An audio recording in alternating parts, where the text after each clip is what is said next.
All right, welcome to our presentation. Today we are going to be talking about how we can help you with your baby with colic. So today presenting here we have Sophie, Owen, Kyle, Natalie, and I'm Claire. All right, so the first question is, what is colic? So you've probably heard of this term before, even if you don't have a baby or don't know exactly what it is. So it's a condition that affects babies and also their caregivers worldwide. What happens is the babies will have varying symptoms that makes them hard to soothe, and they will cry for long periods of time.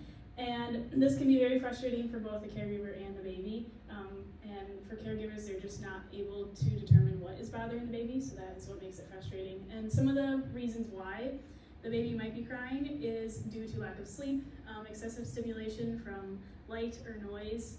If they have any allergies, it could be upsetting their stomach, and then if they have any reflux. So when you have a baby with colic, it's just important to look for a few red flags, which can be fevers, being lethargic, weight loss, or descending abdomen, and that is where you want to bring your baby in to like an urgent care to be looked at.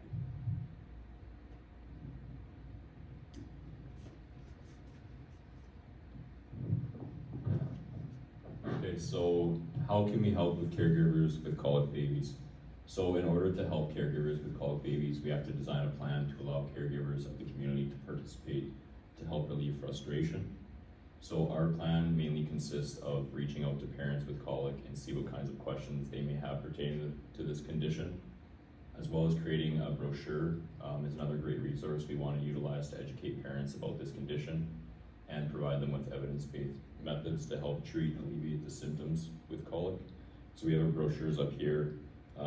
Some of the things we included is probable causes of infantile colic and describing the categories. So this would include such as non-pathological, psychosocial, and gastrointestinal, as well as including evidence-based recommendations for parents, such as first line consisting of parent-craft advice and second line consisting of considering an allergen-restricted diet. And some other things we incorporated is seeking out healthcare professionals to teach educational classes at local community centers, as well as featuring these healthcare professionals on a podcast offered to our caregivers, and ensuring that we find accessible locations for all populations. This is also important to consider.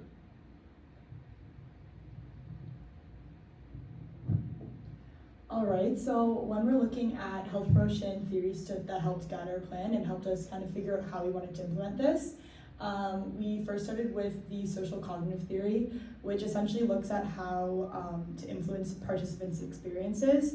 And this includes environmental factors that also support these participants' behaviors. And this falls under direct observational learning, instructional learning, and intrinsic reinforcement. So this is kind of how we figured out that we wanted to have caregivers come in and listen to educational classes, as this would fall under direct observational learning, as well as instructional learning through the podcast, listening to how different practitioners deal with colic and different tips and tricks from not only practitioners but possibly other parents that may be experiencing this, would help influence how these participants would change the behaviors of not only themselves but of their infants.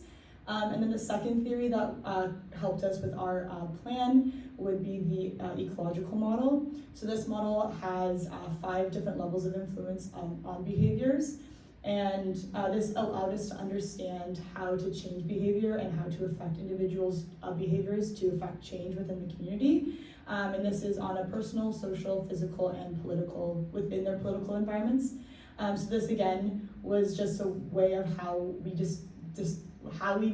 discovered how we were gonna kind of implement this plan and have these instructional learning classes pre and postnatally, as these are the best ways that we found that could affect change within a community. And as we talked about, there's so many different ways and support systems that are needed in order to raise a child. So having these classes allows not only just the caregivers, but potentially like siblings and other people that are important in the infant's life to come in, as these are all ways that can influence the way that the child is raised.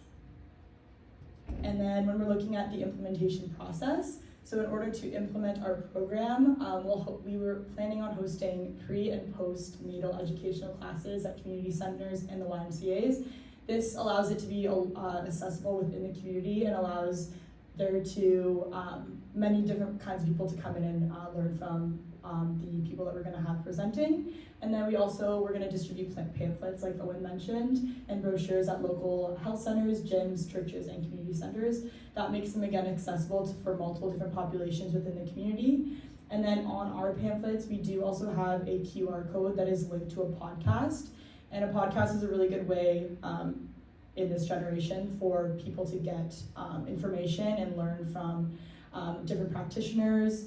So we're going to have pediatricians, chiropractors, lactation specialists, and many other healthcare providers on these podcasts, and this will hopefully aid different populations and caregivers when treating their children with colic, and hopefully give them some sort of ease after this.